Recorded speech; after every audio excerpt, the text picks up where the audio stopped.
Fala, meus amigos, começando mais um vídeo aqui no canal. Eu sou o Juninho, você está no canal Machão da Gama e vamos para mais um giro de notícias barra pré-jogo, porque hoje é dia de Vasco, né? O Vasco recebe o Fortaleza pelo Campeonato Brasileiro, jogo importantíssimo que o Vasco tem que vencer, porque o resultado de ontem entre Atlético Paranaense e Atlético Mineiro colocou o Vasco no Z4. O Vasco tem a oportunidade aí de vencer e chegar à 10ª colocação no Campeonato Brasileiro. Então, um jogo importantíssimo. O Gigante da Colina precisa desses 3 pontos e a gente vai falar sobre essa partida com participação aqui do canal Bora Leão, o principal canal do Fortaleza no YouTube. Também vamos falar sobre reforços, né? O Ricardo Sapinto pediu aí a contratação de um meia, você vai ficar sabendo aqui no canal. E será que dá tempo? O que o Mazzuco falou sobre essa contratação? Você vai saber tudo depois da vinheta e depois de deixar aí o seu like, que é muito importante, e também de se inscrever aqui no canal. Deixa o like, se inscreva, rodou a vinheta.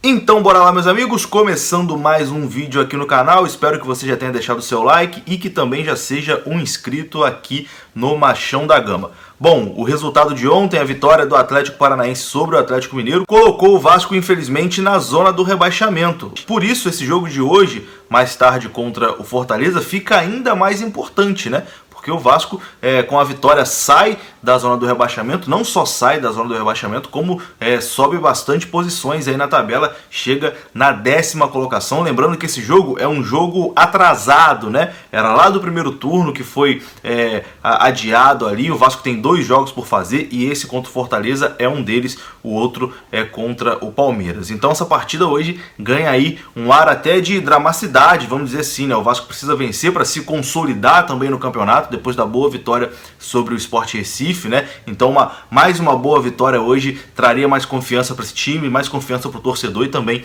no trabalho do Ricardo Sapinto. E falando em Ricardo Sapinto, antes da gente entrar mesmo no pré-jogo aqui, vamos falar sobre contratação, né? Porque o Ricardo Sapinto pediu a contratação de um jogador, ele queria mais um meia, pelo menos mais um meia, porque na opinião dele é uma posição muito carente no Vasco. O Vasco só tem o Benítez e o Carlinhos. Neste momento, por exemplo, o Carlinhos está com Covid, então o Vasco nessa posição só tem o Martim Benítez, então não tem ali substituto, né? Tem poucas opções, poucas peças para essa posição. Essa informação veio do Sport News Mundo, um portal que cobre aí também o Vasco diariamente, que o Vasco monitorava ali, monitora, né, na Série B a contratação de um meia, já que a janela internacional já está fechada. A opção que tinha era trazer alguém da Série B. Porém, tem aí um porém gigantesco, né? Que a janela de inscrição na CBF se encerra na sexta-feira, ou seja, amanhã. E amanhã é feriado aqui no Rio de Janeiro, onde fica a sede da CBF. Então, para o Vasco trazer alguém, o Vasco teria que fechar sua contratação hoje. Teria que contratar alguém hoje para reforçar esse time para o Campeonato Brasileiro. Por isso que a tendência é de que o time do Campeonato Brasileiro seja esse aí mesmo, que não chegue mais nenhum reforço, a não ser que aconteça algo extraordinário aí, uma oportunidade de mercado hoje durante o dia, assim, imperdível. Fora isso, não vai acontecer do Vasco trazer reforço para o Brasileirão, mas não, porque o prazo, na teoria, se encerra hoje. O André Mazzuco até falou com o Atenção Vascaínos, né, com o Flávio Dias, e disse basicamente isso aqui que eu tô falando, que o prazo já está se encerrando, né, que seria muito difícil trazer um jogador nesse curto período de tempo, e que se fosse para contratar um jogador que chegaria ali não para ser titular, né, só para ficar ali na prateleira como opção, não valia a pena o Vasco fazer esse esforço. Por isso que o Mazzuco também acha muito difícil o Vasco apresentar mais um reforço ainda hoje, por conta aí do prazo de inscrição da CBF e também pelas poucas opções do mercado. O time que a gente tem é esse e vai ser esse aí até o final do campeonato, em fevereiro, o Campeonato Brasileiro. Apesar do pedido de Ricardo Sapinto, né, de ter detectado que o Vasco precisa de mais um meia, na opinião dele, o Vasco não vai conseguir trazer esse jogador e entregar para o seu treinador. O elenco é esse, meu amigo. A gente vai com esse elenco aí até o final. É o jeito. Vamos junto com eles aí para buscar a melhor posição possível na tabela. E falando em elenco, uma coisa aí que está assustando de novo é a Covid-19, né? O Vasco está aí com 6 infectados, né, no momento. Tem Thiago Reis, tem Ulisses, tem Ribamar, tem Carlinhos, tem Felipe Bastos, tem Castan, tem Miranda. Na verdade são 7 O Vasco está com 7 jogadores infectados aí pela Covid-19.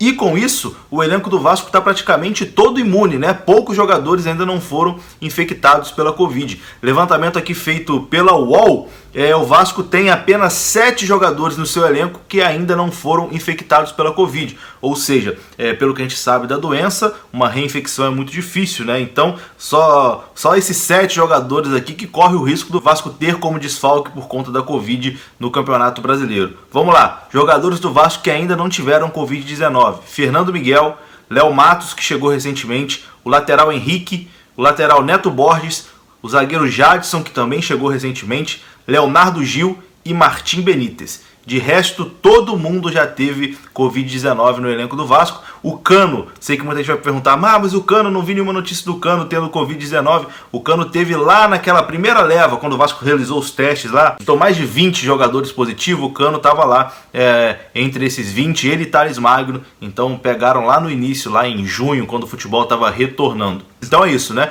De todo o elenco do Vasco, apenas 7 jogadores ainda não foram contaminados pela Covid. O Vasco já está quase todo mundo imune ali da Covid-19. E agora vamos falar do jogo, né? Que o Vasco enfrenta hoje o Fortaleza em São Januário, precisando aí consolidar, né, a boa fase, vamos dizer assim, depois da vitória contra o Sport Recife. E a tendência é que hoje o Vasco repita a mesma escalação da partida do final de semana, né? O Vasco não teve nenhuma baixa ali entre os jogadores que entraram em campo, né? Alguns ali são reservas, como o Marcelo Alves e o Wesley, que estão substituindo aí o Miranda e o Leandro Castan, mas do time que entrou contra o Sport, todo mundo treinou normalmente, ninguém teve nenhum problema, então a tendência é de que o Ricardo Sapinto repita a mesma escalação. Se levantou a possibilidade de ele trocar o Thales Magno, que está numa fase muito ruim, pelo Gustavo Torres, mas a tendência é que não, que o Thales tenha mais uma oportunidade aí de mostrar serviço e tem que agarrar essa oportunidade, né? Hoje é o dia ideal para o Thales recuperar aí, fazer novamente uma boa partida, ajudar o Vasco a vencer.